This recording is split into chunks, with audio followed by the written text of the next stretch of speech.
Hello and welcome back to the channel. Thank you for joining me in another of my wonderful interviews. Now, as you know, on the channel, we've been looking at unfair taxes, and one of those, which seems to be incredibly unfair at the moment, is the council tax. We thought the poll tax was bad, if you can remember that far back, but the council tax seems to be a lot worse, and people have been challenging it. Now, on the show, of course, we've had a number of different, what would you call them, gurus, I suppose, people who've looked at what is lawful and what's legal and has come forward with a number of remedies for us. But these remedies are okay if they actually work and if those people are actually doing them. So I thought, wouldn't it be great to have people who are not necessarily gurus but have mugged up and learnt the law and challenging the system, because that gives me reassurance for when I'm ready to do it, and indeed hopefully you reassurance.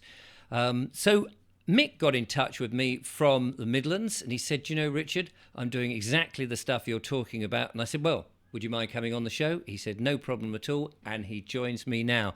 Hello, Mick. Hi, Richard. You're right. Lovely to have you on the show. And it's great to have somebody who's in the thick of it, so to speak. Yeah, I've been in the thick of it. Have you? I bet you have. So we're gonna talk initially about the council tax, okay, and how you've managed to sort of push against it. Because, well, let's first of all just sort of, why do you think, and I think we should sort of address this, why do you think that people should be not paying it or pushing back against it? Well, they should be pushing back against it. Well, when they find out what they're actually paying for, because it was my belief when I was paying council tax, I was paying for local services. Right. And when I first found out about the fraud with council tax, it was through a lot of different people that you've had on your show, that I've had with some personal interaction with. So I've done a lot of research into it. And when I realised that we're paying for the councillors' big pension funds, we're contributing towards wars, we're contributing to 5G technologies in our local areas, which we don't want. Yeah. Our own surveillance. I don't want to be surveyed, you know. So when you find out all this information, well, I didn't agree to that. No, exactly. You know, I thought it was going to the local communities. Now I understand why the roads are as bad as they are in my area, you know. And I just thought, right, I'm going to look into this even further, which I have done. And the only way to go down that road, because you hear, you know, people saying, do it this way, do it that way. You shouldn't go into court, because if you go into court, it's fake. And I think you can only start the path and go on the journey and see for yourself. But while I was doing it, I was putting my council tax money aside. So if it became my belief that it was justified what they're asking for, this money, then I had it to say, well, yeah, there you go. Yeah. And that's very sensible, I think. Yeah, and I learned a lot of people from, like you've had on your shows, the Sovereign Empowerment, and my good friend Peter Stone from the Sovereign Project, okay, and the Peacekeepers, and you put all that information together. And it's a shame all these, and there's lots of other different groups as well. And it's a shame we're not all coming together, you know, and being solid as one, you know. Yes. Yes. The Sovereign Project now has a very good, detailed bit of area on their website where people can go to and understand about the council tax and what violations of statute law that's going on, you know. But anyway, so with my journey, I started it this year, or sorry, last year, April 2023. So we get the bill in March. So I sent my notice off of notice of conditional acceptance, just asking an array of questions, and it got ignored. So just explain what that is for those people who don't know, a notice of conditional acceptance. So obviously they're sending you the bill. Yeah. Which is not a true bill. When people look into it, it's not a real bill because I didn't order anything. Normally they give you a bill when you've ordered something. Yes. And if people really look into some of the statute law, that I think it's a Bill of Exchange Act, They're in violation of a couple of the rules in that, but they don't send out a true bill. It's more of a demand. You must Yes. pay us. So a notice of conditional acceptance. So I accept your claim on these points, Which they need to answer. which they need to answer. Yeah. So I think my original one was there was about 12 points in there. Without looking at my notes, I wouldn't know specifically each one. No.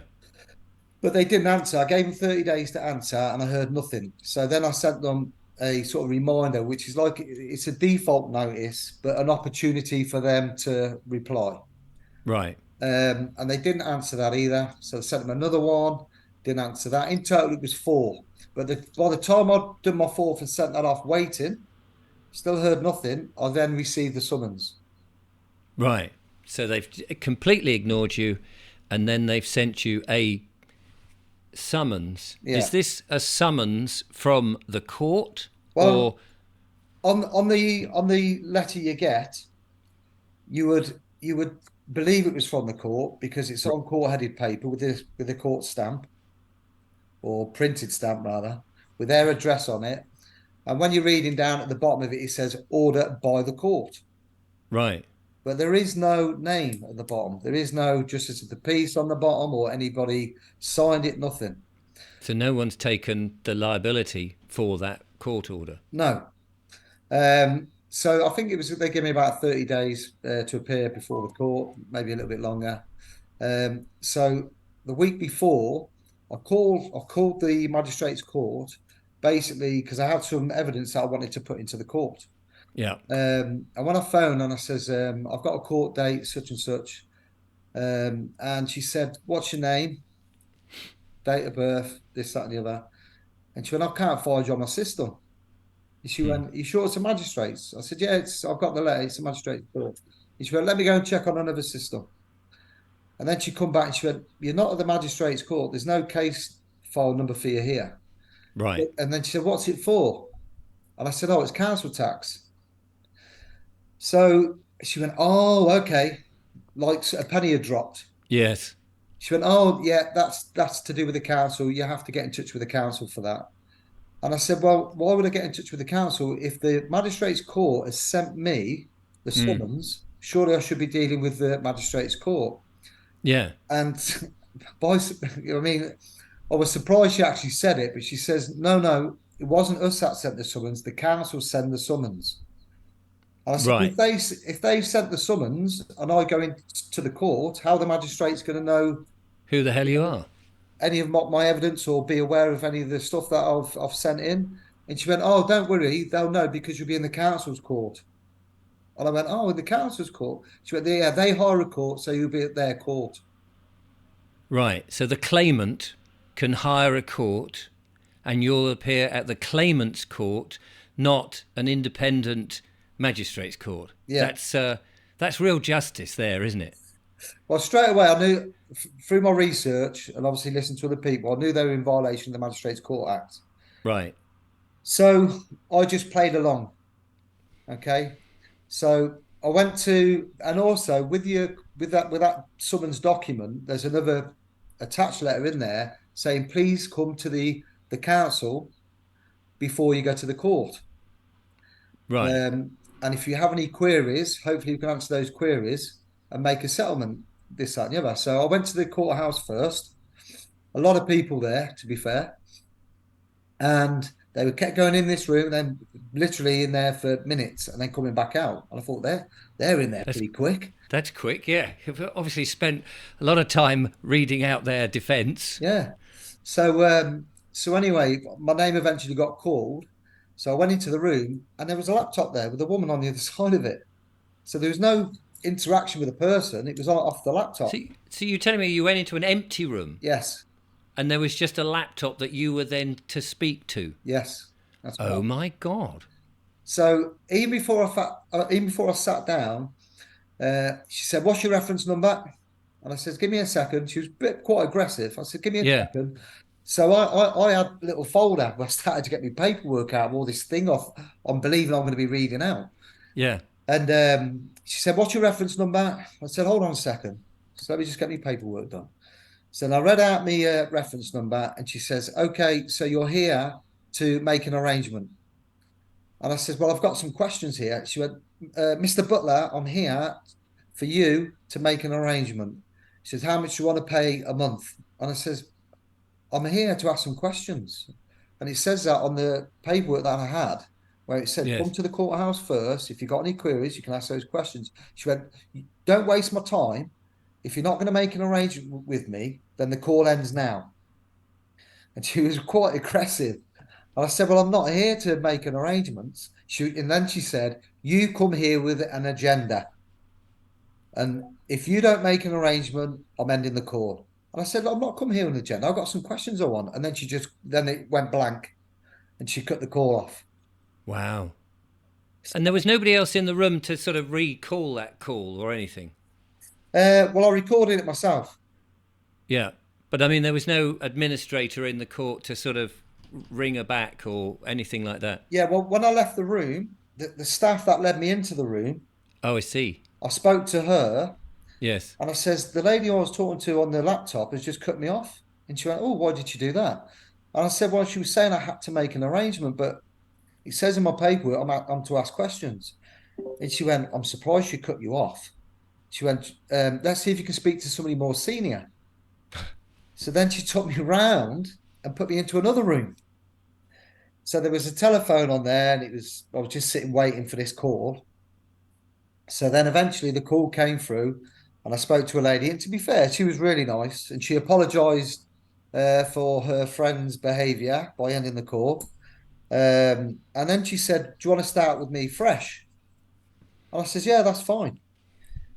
Um, so she took me date of birth. She said, "Let me get this stuff up on the screen." And then I says, "Well, I've wrote 4 notices into the council, and none of those notices have been answered." And she went, "What, you sent 4?" I says, "Yeah, 4 notices." "Well, let me have a look here." And then it took her a while, but she says, "Oh yeah, I can see a notice now." And I felt like there was somebody else on her end of the phone chatting with her Right. or in her ear. Yeah. But anyway, she said, "Yeah, I can see the notices." She went, "Well, I'll tell you what, write your complaint in an email, um, and then we'll answer your notices." And I said, "But don't I need to go to court?" And she went, "Well, you don't have to." I said, "But if I don't go to the court, the council are going to stamp the liability orders in my absence." And she went, "Yeah, they will. Yeah, they will," she said. Right. But you were Council, already in court. well, that's exact. No, no, no. Yeah, it felt like I was in the court. But so anyway, so she's telling me that if I don't go to the court, they'll stamp the liability orders anyway in my absence. Right. So I said, "Well, I'm going to go to the court then." And I says, "In my research, I found that the council are in violation of 13 statutes of law." She went, "13? Wow, really?" She went, "Well, put that in your email." I says, "No, I want to put that evidence to the court." Yes. And she says, "Okay, well, let me phone the court, and I'll let them know you're coming over. Be there for 2 o'clock." So that's what I So, did. let me just clarify. The room with the laptop, was that at the court, at the magistrate's court? No, this was in the council house Oh, I see. So you'd had to go to the council house first, and you first. spoke to somebody on a laptop, Yes. and then she took you. Then you were taken to the telephone. Yes. Right. Was this on the same day This of the was court? this was on the same day. So when the lady cut me off on the laptop, Yeah. I spoke to the staff outside who guided me into that room. Right. They Okay. then guided me into another room to Yeah. speak to somebody who was more senior. But ultimately, they said you still got to go to court if you, otherwise they'll just sign this. Well, Or she was encouraging me not to go to the court. right. But it's like I said to her, if I don't go, then Yes. they'll stamp the liability order anyway. And she said, "Yes, they will." So I said, "Well, I'm going to go to the court then." And she went, "Okay, well, I'll let them know you're coming over." And she said, she said she would reply to my complaint about the lady on the first interview, Mm. and she would get the 4 notices and get them answered, which still to this day hasn't happened. Right. So anyway, I went over to the court. They like to keep you hanging around. I think I was the last one. Yeah. Um, And I was a bit, it's the first time I've ever gone into the court, so I was a bit wet nosed, quite nervous. Mm. And then the usher came out, called me in. So then you go into the courtroom, you had three magistrates, and the legal representative for the council was already sitting there. So he didn't go in at the same time as me, which I thought that would be a fair thing to do, where you both go in at the same time, because he could have been sat there having a chat. Yeah. But You're not privy to what's gone on. that's it. So when I went in, the judge in the middle said, stand over there. And he asked me to stand in a place where I couldn't get any paperwork out. But yet the legal advisor for the council, he's on a nice chair behind the desk. So I said to the judge, I says, no, I'll stand here. And then the clerk of the court interrupted. And she said, no, you stand over there, quite aggressive. Wow. And I said, no, I'm going to stand here so I can get my paperwork out. And then the magistrate in the middle, he said, Mr. Butler, will you just stand there? I said, what is the problem with me standing here? Please let me stand here so I can get my paperwork out. And then the clerk said, you won't need that paperwork. Now, I know why now, but I didn't at the Yes. time. Yes. I can elaborate on that later on. Um, so the chief magistrate says, okay, Mr. Butler, you just stand there. So then the clerk said, the council are going to speak first and then you speak afterwards. So he basically stood up and said who I am and I owe this money, blah, blah, blah, under the council tax regulations and etc. etc. And then she said, do you have anything to say, Mr. Butler? And I says, yes, it's come to my attention that I'm in a council's court. Is this correct? And then the judge said, no, you're in the magistrate's court. And I says, okay, is the council hired this court? Because I believe the council have hired the court and they've hired you as judges. I said, can you clarify it? He says, no, we've not been hired by anybody, and you are at the magistrate's court. And then I said, well, he's in violation of the Magistrates Court Act 1980. And then straight away, the clerk says, right, that's it. If this carries on, I'm calling security.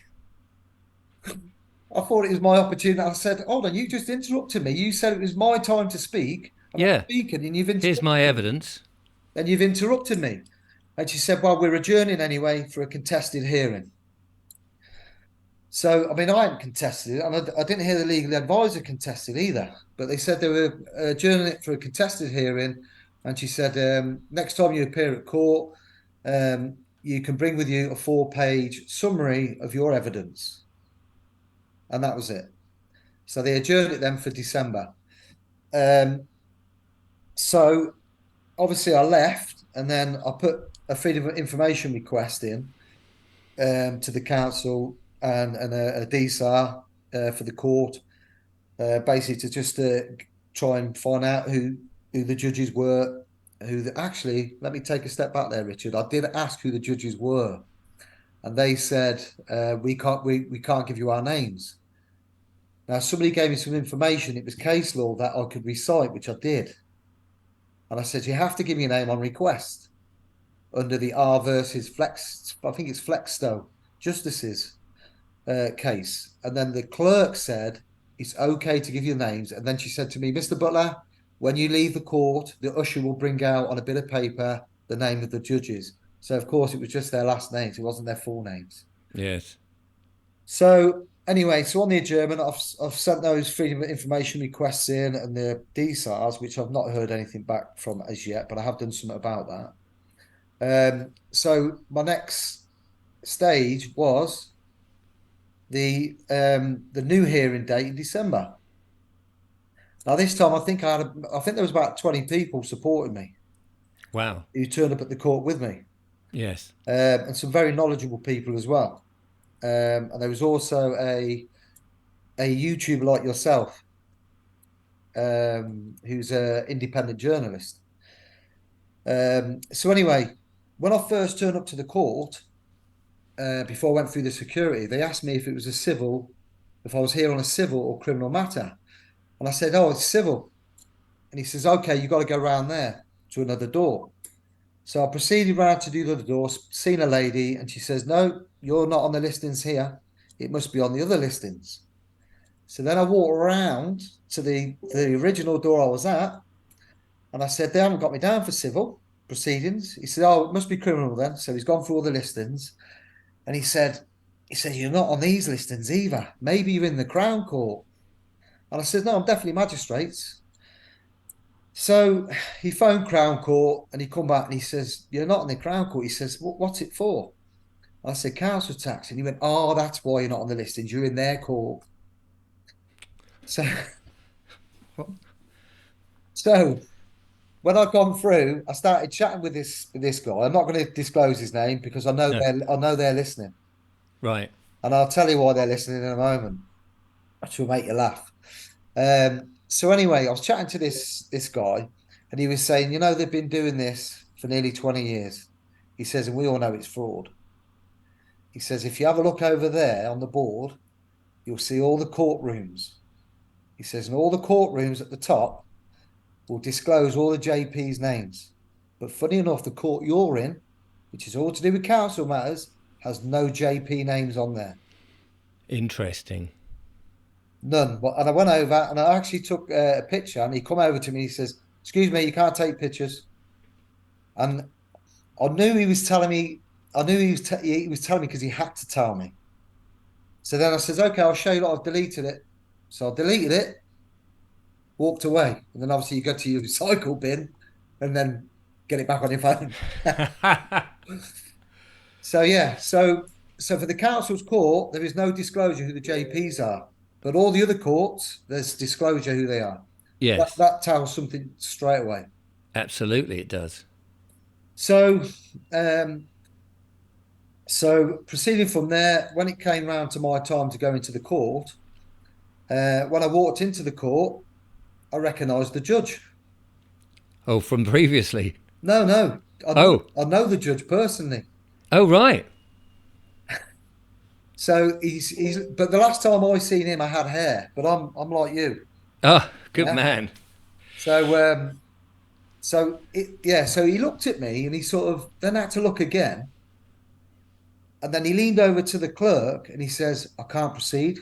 I know the defendant. And then he got up, walked out, and so did the other two JPs. So they all walked out. And she said, we're not going to proceed with the case because the judge has recognised you. And I said, is there anybody else? And she says, no, there's no one else. And I said, can I just ask a question? And again, when you ask questions, Richard, they're so aggressive. They don't like it. Yeah. And I said, well, I need to know what type of court I'm in because when I've come into today's court, I wasn't on the criminal procedure listings and I wasn't on the civil procedure listings. So what court is this? And she says, this is a criminal court. I said, criminal court for a civil matter. She went, this is a criminal court for a criminal matter. Wow. I wonder where the crime is then, and who was the victim? Well, I wasn't, arrested. I wasn't given my rights. Yeah. There was no prosecution. I haven't had any criminal procedure rules. Never mind civil procedure rules. Yeah. But no criminal procedure rules. So it was funny because when I was asking these questions, she was getting annoyed. And because I had all these people behind me that were peaceful, Yeah. weren't saying anything. I think the YouTuber, okay, stood up and he basically turned around and asked, he said, can you clarify, please? Did you just say this is a criminal court for a criminal matter? And she said, right, I want security. And she shouted at the usher to go and get security. Blimey. So security came in. And when the security came in, I said to security, I said, before you do anything, I said, everyone sat there hasn't said a word, except for one person. And he just asked the question. We're all peaceful here. If you want, and then I said to the usher, to the clerk, if you want me to leave, I'll leave now. It's not a problem. And she went, no, you can wait for your court date. So while she's messing around on the computer, she gave me the court date, and I said, have a nice day, and then I left. So this is where it gets a little bit interesting. Right. So they give me a new court date, which was for the end of January. So this was on a Monday. Well, on the Friday, I had another notice come through the door from the court saying notice of date change. Now, the notice of date change was for the 26th of February. So I thought, oh, plenty of time to get me freedom of information in and the DSARs in, etc.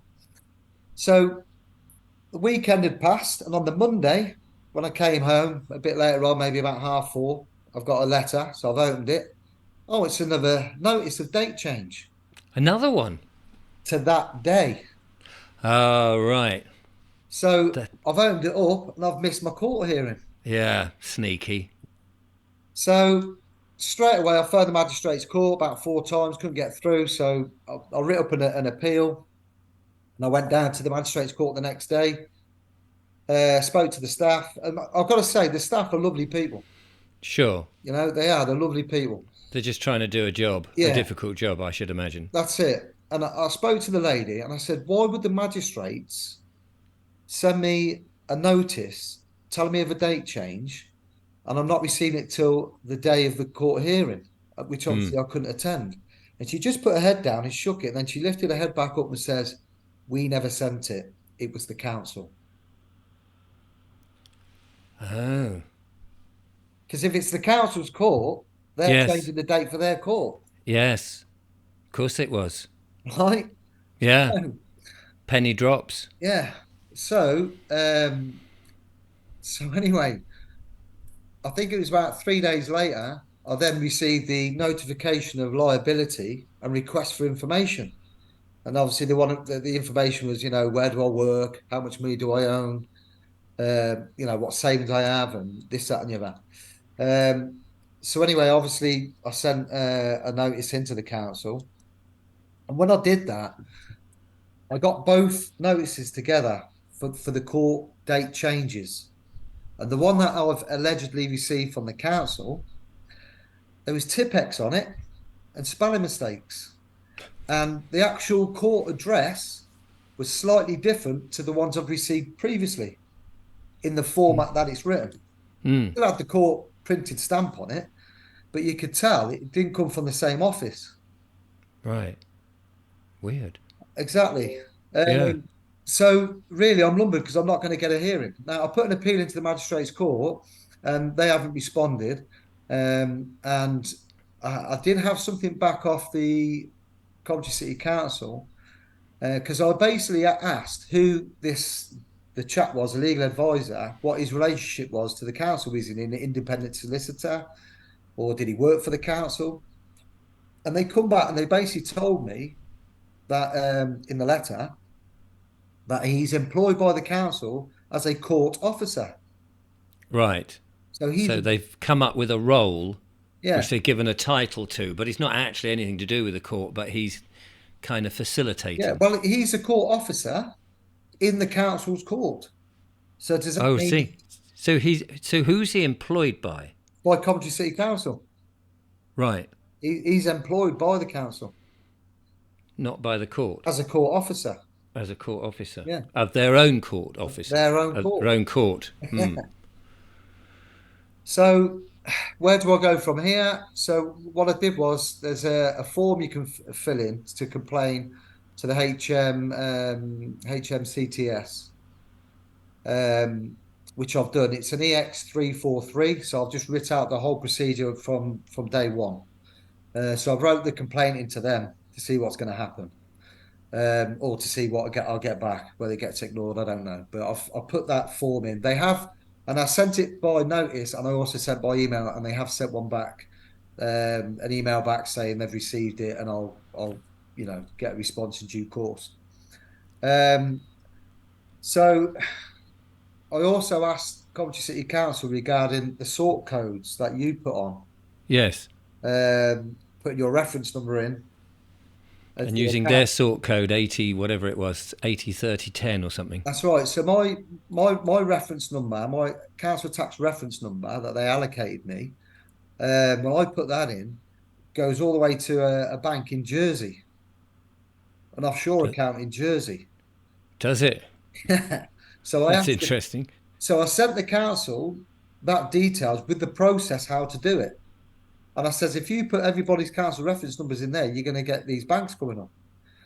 And he sent back and he says, no, this is our account number for a Coventry City Council, and there is nothing more to be said of the matter. Yeah. So I won't be getting a response regardless what I write. So that's where I am. Can I ask you a question? Yeah. You went into the second court and you recognised, and he recognised the magistrate recognised you, and you said you know him on a personal level. Have you been in touch with him? No, when I say I know him on a personal level, he works in the same industry that I worked in. Oh, I see. I was just Um, wondering if you'd had a chance to sort of meet up with him and say, what goes on then? yeah. I mean, certainly if I see him, oh, Yeah, 100%, I'll be straight over to him as soon as I see him because yeah. I know the area he lives. So I've got, and to be fair, he's a nice guy. Yes. For He's what I know probably, of him, he's a nice I mean, bloke. magistrates, they're not trained, are they? They're sort of volunteers, aren't they? No, well, his job, he actually works for the DVLA, Oh, right. for the Okay. DVSA, yeah, as senior examiner. Right. Well, he did at the time, the last time I knew. Maybe he's in Yes. prison now, I don't know. Oh, okay. But I'm just gonna mention something to you now, just while on the council tax, because see where I'm at the level now. When I wrote to the council to tell them about my issue with the court proceedings, the council basically wrote back to me and said they'll hold off on the liability order for 4 weeks while I'm waiting to hear from the magistrates. Now I've been on to the magistrates every week to ask when I'm going to get responses for my original DSARs and Yeah. freedom of information requests that I sent back in September because I still haven't received anything. And I sent a notice off to the ICO to give me help to get this information.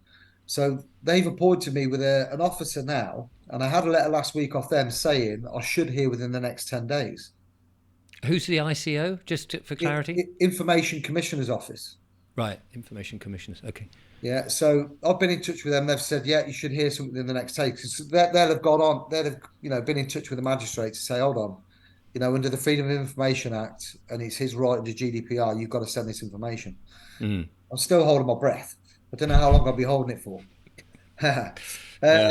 So I know quite a few people who have been challenging the council tax, and one in particular has been doing the Chris Coverdale. Right. And they've been quite sort of bullish with her, but she didn't go to court. She didn't want to do all that. Yeah. No. So I wanted to go to court to see the fraud for myself. Yes. And 100%, it's corruption, it's collusion, it's absolutely fraud. You know, and it's the council's court, It's a kangaroo court then, 100%. Yeah, 100%. with bias. Yeah, that's it. So there's a lady that I know who's been doing the Chris Coverdale. Well, she got a response back, and I'm just going to read it to you. Hmm. Okay. So I'll start. This is what she got back. I would urge you to rethink your stance about payment of council tax and point out not everything on the internet is factually correct. I am concerned that you have appeared to use the template provided by Chris Coverdale, as his own stance using his same tactics resulted in a prison sentence for non-payment of council tax. I have represented said council at non-payment hearings since 1997. I can therefore assure you that the magistrates are well versed in dealing with non-arguments which have been attempted from sites such as no council tax, free man of the land, straw man arguments, sovereign citizens, Magna Carta, and also includes the incorrect advice given by Richard Vobes. Is that what they said? Oh my That's, goodness. that's what it said. Yeah, it made me chuckle when I seen that. Incorrect advice. Well, I'm not offering any advice. Also includes. Yes. So Also includes. yeah, that's it. I mean, when you're talking about the stuff on your show, you're just giving factual, advice, well, not advice, but factual evidence. Yes. When you go That. into that sort of code, you do find that your reference number relates to a bank offshore. And the other stuff you've talked about, such as the new case with the Leighton and Bristol and Souter case, where they don't have the enforcement because there is no liability order. They can't produce any liability order. No, that's right. It doesn't And if you go exist. back to the court and say, could I look at the record, please? They haven't got one because Exactly. it's all done in the council and the council isn't a court. Exactly. Well, I received my notification of liability order and request for information. So I received that a few days after that hearing. So I thought, right, I'll wait a few weeks, which I did, and I called up the magistrates' court and I asked the question: Do I have any do I have any orders in my name? Any court orders? And she said, "What's it for?" And I said, "I just want to know in general because I didn't want to say." No, they want to say council tax because they'll know they'll look on a different list. And they might, well, they might just swerve me somewhere else, you know. Yes, absolutely. So, and she came back and she says, once she took my date of birth, she come back and she said, "No, there's no orders, no court orders in your name. Maybe try the family court or try the Crown Court. Do you want their numbers?" And I went, "No, it's fine." So confirmation, I have no orders, court orders from the magistrates court, and she said no. Yeah, So that's there you it. go. So that's it. So that now proves that people within that court are acting, um, they're acting misconduct in public office. It's all theatre, isn't it? It's fraud. Yeah, so they're actually in violation of a lot of acts and statutes. I mean, my next point for me really is what once I've got my freedom, because I want to take this all the way back to the summons. I want to know who issued the summons. Yes. Um, Once I've got those names, then I'll be making a criminal complaint because it's torturous acts against me. You know, Yes, and you are a victim at this point. that's it. You know, you're lying to me with the fact that you're making out I've had a summons from a court and I've had nothing of the sort. And we all know what the language. Well, those people who mainly watch your show know what these languages are about now. Summons and invitation, and Yes. must means may. And thanks to good old Peter Stone and his knowledge. You know, Yes, Uh, it is all breaking out there, whether it's ill-advised advice from Richard Vobes, it is all breaking out there. that's it. But for anybody who's watching this show or this interview, the average Joe, drop the fear and just challenge it. Ask the questions. That's all you're doing. And if you're worried about it's going to get to a point where you get scared, well, if you put your money aside, you can just pay them if you're worried about it.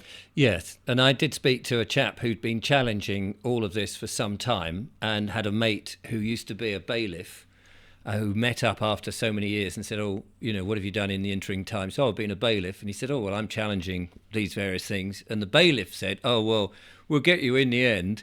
And Yeah, so he buckled and he said, "Well, I have actually put the money aside," and he paid it. paid it. Yeah. But subsequently, as time has gone on, he's seen these sort of conversations and he's realised, well, maybe I shouldn't have paid it because, Well, I'm the same. I have a friend that went to prison in 2016 for non-payment of council tax. Now, I understand why he went to prison because in court he willfully refused to pay. So right, there was no notice of a conditional acceptance. yes, I'm happy to pay if you can Yes, just answer these questions. he said it to the magistrate barefaced. I ain't paying it. They ain't getting any money out of me. I'm not paying. So And they, by him saying I'm not paying, he's admitting that there is something that he has to pay. yes, So so it's therefore, given them jurisdiction to that's put him it. in prison. Yeah, So he willfully refused and he went to prison. So when he came out of prison, he hasn't paid a penny. how Even long was he in for? I think it was just about 2.5 months. I think he was in for.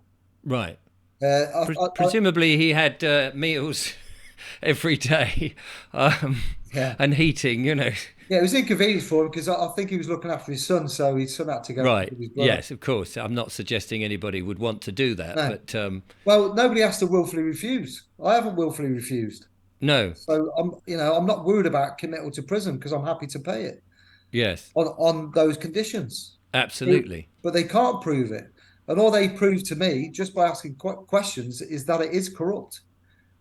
What would be your advice then to somebody who's got one of these summons or has and is thinking, oh, do I? Is it worth going to court? Is it worth standing there in a kangaroo court, which is clearly run by the council? That all the hoops that you had to go through, it's clearly, and then you did your due diligence. What most people haven't spent that time. They might be aware that it's not right, bogus, but they've got their heart in their mouths and they're sort of going, oh my God, I'm going to seal this. I'm not used to this.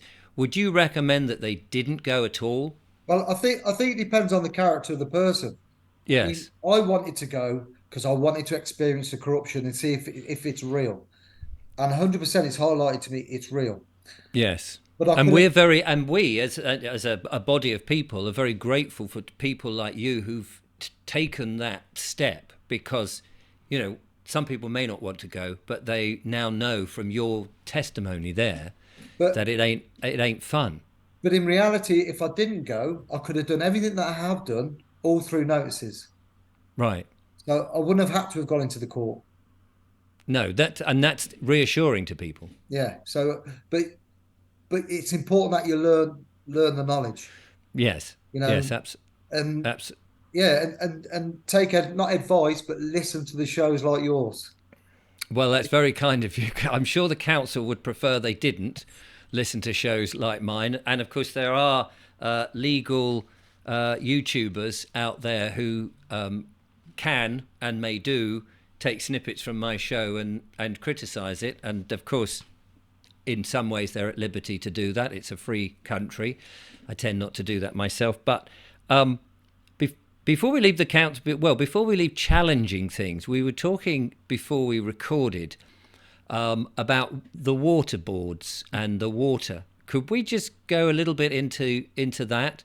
Yeah. Because you made some interesting points, and quite recently we had Joy Warren, who has been talking about fluoride in the water. And in the Midlands, she did point out that the fluoride is being put into the water, Yeah. which is, and it's not a safe product. It's a byproduct of something else. And not only that, she's campaigning to get it stuck. But what she said, which was really interesting, is the water treatment companies or the water providers have their hands tied, that the government are forcing them, in order to stay operating, to put this poison, for want of a better word, into a public water system, Yeah. which might make people slightly worried, as I'm sure it would, especially if they claim that Yeah. it's safe and effective. Yeah. Well, when you go down these avenues, probably like yourself, and you start following these people, other things come up about different subjects like TV, water, mortgages, how cash works, how your loans work, how you actually get the money, and things like that. Mm. Now, the water was like the second thing for me before council tax. So I've been sort of interacting, if you like, because that's the word, with Severn Trent Water Board since sort of April 2022. But I seen somebody doing the testing on the water, so I thought, right, I'll do that myself rather than just Mm. take it. So I brought my own testing kit and I tested the water, and I was pretty shocked, to be fair, what I've been drinking, because I always drink water and I always say to my kids, no, you're not drinking fizzy pop, just Yeah. the water, Yeah. you know, not You're knowing, safe with water. yeah, not knowing that I'm actually encouraging poisoning them. Yeah. So as soon as I seen that, the first thing I did was I went out and bought a distiller, which obviously costs you money because you're distilling it with the electricity. Yeah. Yes. And that's not cheap No, because it's boiling for like 5 hours or something. exactly. So I bought the distiller and then I tested the distiller water. And the distiller water, there was no change in it at all. You're joking, are you? No change in it at all compared to Si- the tap water. So I then wrote, sorry, to Severn Trent Water, asking a lot of questions about the chemicals. And they wrote back to me and said they can't disclose that information. So straight away, that's like Mm. suspicious. Why won't you Yeah, disclose absolutely. the Yeah. information? So because they wouldn't disclose it, I said to them, I'm going to be withholding payment Right. until you disclose the information.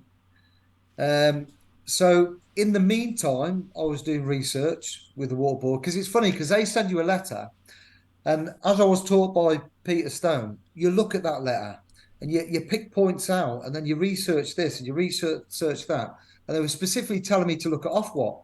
So I did look into Ofwat, which they're all governed by, Mm. and I came across a specific policy which is sent out to all the water boards throughout the country.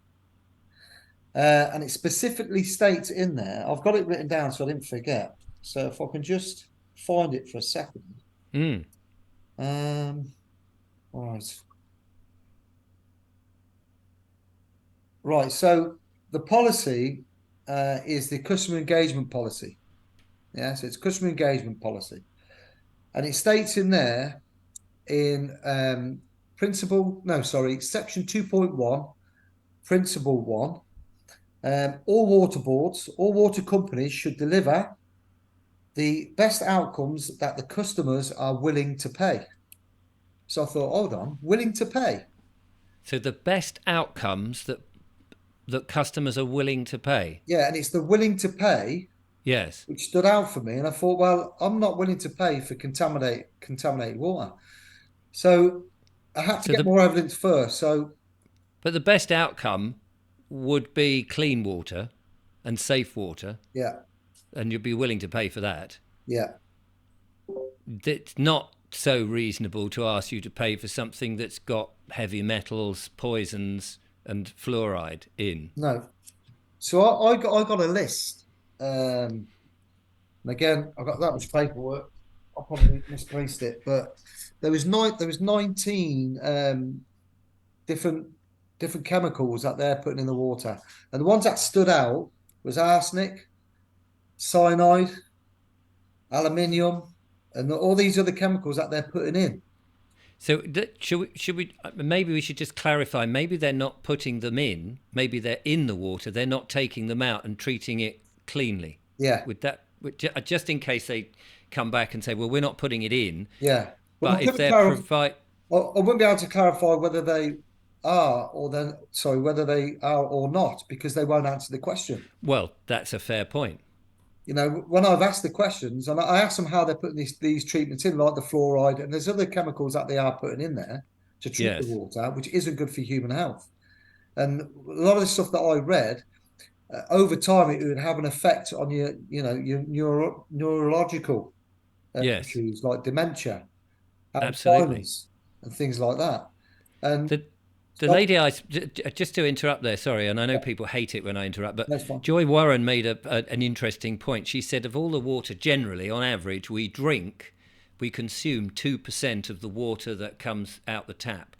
But that doesn't mean to say that you are not immersing yourself in that water in a shower every day or washing your hands, etc., that the chemicals in that water still can get through into you by coming through the skin Yeah, in other ways and cleaning your teeth and things like that. So although we only actually swallow perhaps 2% of the water that the gallons of the water that comes in, we are immersing ourselves in that water in a different way, yeah, which some of those chemicals might be getting into part of the system that is not good for us. I just yeah. thought I'd mention that. Well, I have a filtered shower head which has to be replaced every so often because it starts turning black. God. So And does your kit to test the water, is that water clean? it's a little bit better when it goes through the shower head filter. Yeah. Yeah, I'm surprised that the distilled water made no difference. no, no, it's made no difference at all. What if you then filtered it? I mean, golly, what a Well, I tried, the filters that you get in your fridge, yeah, the Britex or whatever. Yeah. yeah, So I tried that. That was no good. right, It doesn't take the heavy metals out. I don't think. It may take some out, but yeah. it's still bad. And you know straight away when it starts working because it starts churning up all these different colours. And I've also tested the bottled waters. And the worst water out of all the bottled waters, which I'd advise anybody that's listening to this, do not drink smart water because there is nothing smart about it. I've never heard of smart water, Yeah, but just by the use of that name, smart. smart Smartphones listen smart to you. meters, Smart motorways are killing people. smart Smart meters. meters Yeah, are radiating people. Now there's smart water. Smart TVs are sort of watching you. the smart water turned black Did it and really? stayed black. Uh, Jeepers. I mean, the best water out of all the bottles, I've done them all. I've tested Aldi water, Asda's water, Buxton, Scottish, trying to think what the Scottish one is, and Evian. And out of all of them, if I was to buy any bottled water, it'd only be Evian. And you don't have shares in Evian. No, I'm just for clarity because I'm like, oh, he's got shares in that and he's promoting it. No, No, no, no shares in nothing. no. But yeah, That is so that is incredible. yeah. So I've been to and fro with the water board now for, well, as I say, since sort of April 2022. And I think I've had three notices before court action Right. with 14 days. So I should have been in court, I don't know, early 2023.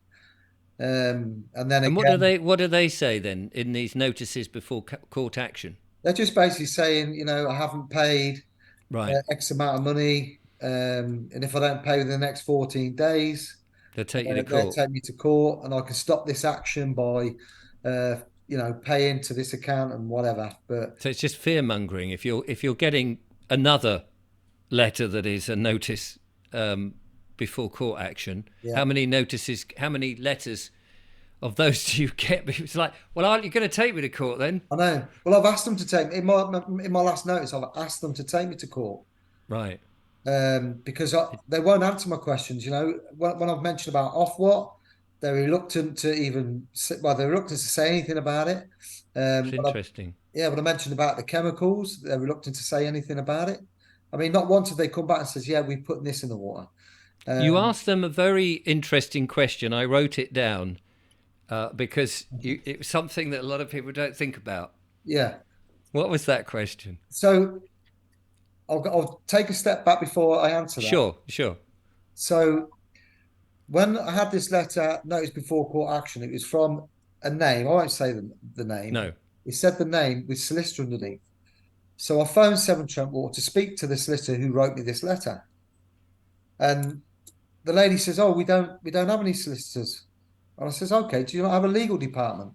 Hmm. And I recorded the conversation, and she said, "No, we don't have a legal department."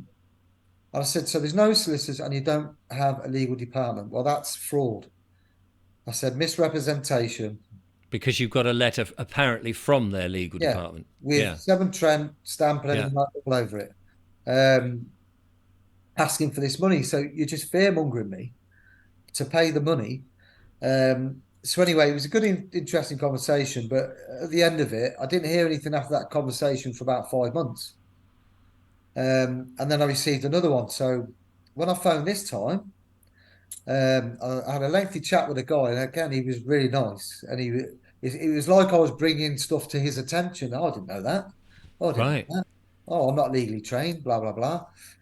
I said, "Well, can you put me through to your legal department?" He said, "Well, we don't have one, but I can put you through to the people who deal with non-payment and stuff like that." I said, "Yeah, just put me through to somebody who's a bit more senior." So they put me through to what they call their litigation department. right. Okay. So this guy came on, and he's just called Ben, so it's not a full name, so it doesn't matter. And I says, "Hi Ben." Yeah, I says, "Can you clarify if you have this name, solicitor, works in your department?" And he went, "Yes, he works in our department." I says, "Oh, can you put me on to him?" He says, "No, we're not allowed to put you on to him." And I says, "Well, he's written me a notice, and he's asked me to respond because he said call this number. So now I'm calling to speak to him." And he says, "Hold on a minute." And then he went away. He come back. He says, "No, can't speak to him." And it just sounds very, very Dodgy. dubious and dodgy. And I says, "So what's your title?" And he come back and he said, "I've written it down." So he come back and he said to me he was a part of the courts service team. And I said to him, "Well, the last conversation I had 5, 6 months ago, there was no legal department." Right. for Severn Trent. And he sort of he said, no, no. He said, well, I'm a part of the court service team. Um, so when I started going through my points with him and citing some of the statute law, he wouldn't even answer. He wouldn't answer what I was saying for the Ofwat. I kept going back to it and I said, can you give me your opinion on what I'm saying? You Mm, are governed by Ofwat. And mm, Ofwat are saying, the best outcomes that the customer is willing to pay. Well, I'm not willing to pay while you're putting this stuff in the water or why I'm having yes. this in the water. I says, I'm happy to pay for clean water, but I'm not happy to pay for that water. And it's Mm, costing me to distill, to have water, you know, which is healthy for my family to consume. Um, and then going back to what you stated earlier, I then asked, I says, can you give me any evidence that Severn Trent actually own the water? yes. He said, well, we sort of provide a service. I said, well, there's water that comes off my house. I says, and I've worked it out, it's about 98,000 litres a year. I says, so you're using the water that comes off my private property and you're selling it. So do I get anything for that? For the water you're using off my private property? Surely I own what goes on my private property. So I had this little to and fro with him, but he couldn't answer whether he owned the water or not. So what I said to him, if you own the water, can you produce a written deed? And then he just says, "Oh, I'm not sure what you're talking about." And I said, "Well, this is why I need to speak to your solicitor because you're asking me to go to court, and obviously, if we mediate and if we can talk about it beforehand and get it resolved, there'll be no need to go to court." Mm, Um, and then he says, "I'm going to put you on hold." And then he hung up after. Well, I was on hold for about a minute and a half, and then he hung up. yeah. Do you own the water? They can't answer it, can they? Because of course they don't own the water. If No, it falls out the sky, correct. how Well, can they? All they, as he said, I mean, I suppose he's truthful in that we offer a service. We treat the water, and we either extract good stuff and clean it up, or we don't, and well, we add something else to it, and then we pump it to you, and we tell you it's okay to drink. yeah. Well, they don't own. It's the public that own the water. They're all public services. You know, if you go back to the corruption when Ted Heath signed us into the EU, which you've probably heard about it before, Oh yeah, here we go. and sold all our public services. They don't own Yes. the water. We own the water. It was done in treason. They didn't ask us. Didn't give us a No, referendum whether we want to sell our public ownership. And this is why they our haven't got a, assets. Yeah. this is why they haven't got a written deed. Because if they had a written deed, they'd have absolute ownership status, and they don't Yes. have ownership status of the water. And how can you own water? Like next they'll be saying that we own the air. Yeah, exactly. Well, I mean, yeah, exactly. In one of my notices, I think in the early days, because I asked if we got a contract, and they said no, we don't need a contract. We have the powers to charge. So that obviously prompted another question. Well, who's give you the powers to charge? Exactly. Yeah. God, presumably. Well, I recited God, but they recited a statute. Oh, right. Okay. So not God then. No, they recited a statute law. So I said, well, can you give me the name of the person who wrote the statute law so I can ask him some questions?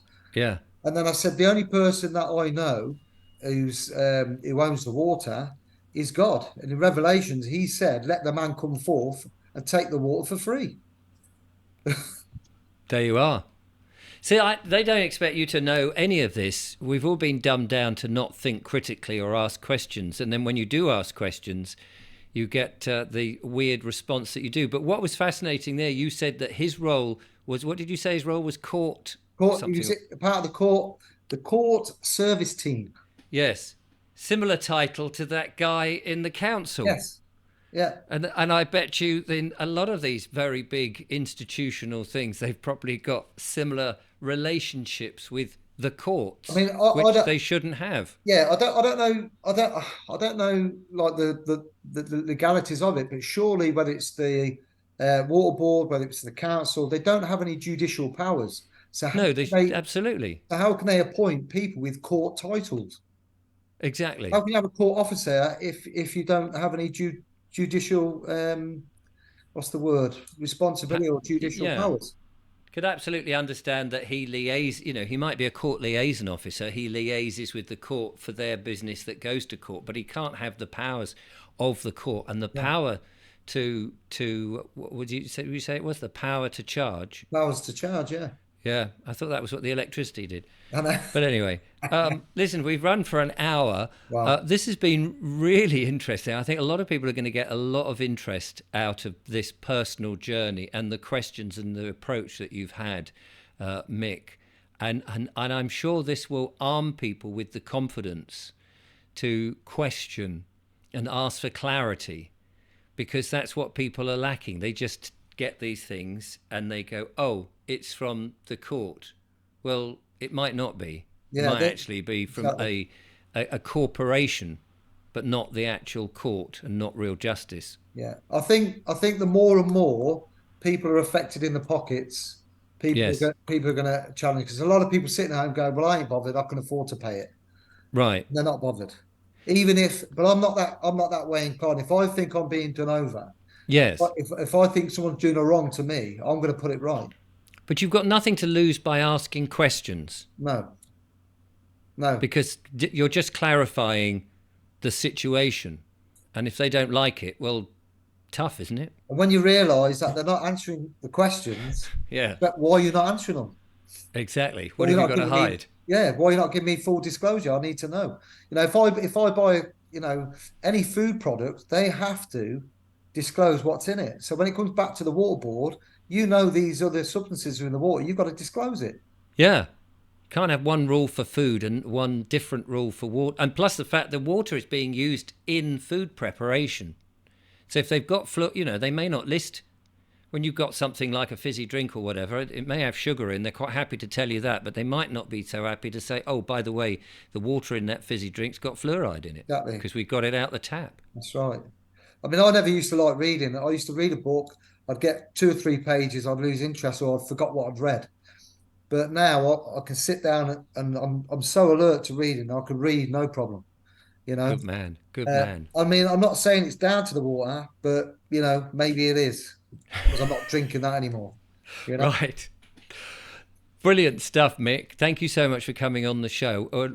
Do keep in touch and let us know how you get on. Yes. And, it would be interesting. And also, anybody else out there in a similar situation, it would be fascinating to hear and read your comments. Well, this is the time for people to challenge, because people have paid their last bill in January, so they're going to get a new bill in March. So this is a perfect time for people to do their research, look into it, and now start asking the questions and challenging it yourself. Yeah. Like I say, if you're scared or you have the fear about it, put the money aside and ask the questions. And if it gets too scary for you, you're too fearful, you've got the money just to pay it. Absolutely. There's the remedy. Brilliant, Mick. Thank you so much for coming on the show. And there you are, ladies and gentlemen. I'm sure you enjoyed that. How fascinating. I mean, the fact that they quoted me as well, that's very odd. But there you go. I'll be back with more monologues, and of course, more terrible advice that you mustn't adhere to at all, and some wonderful guests. So do join me again next time. In the meantime, from Mick and I, thanks for watching. Goodbye. Take care. Bye bye now.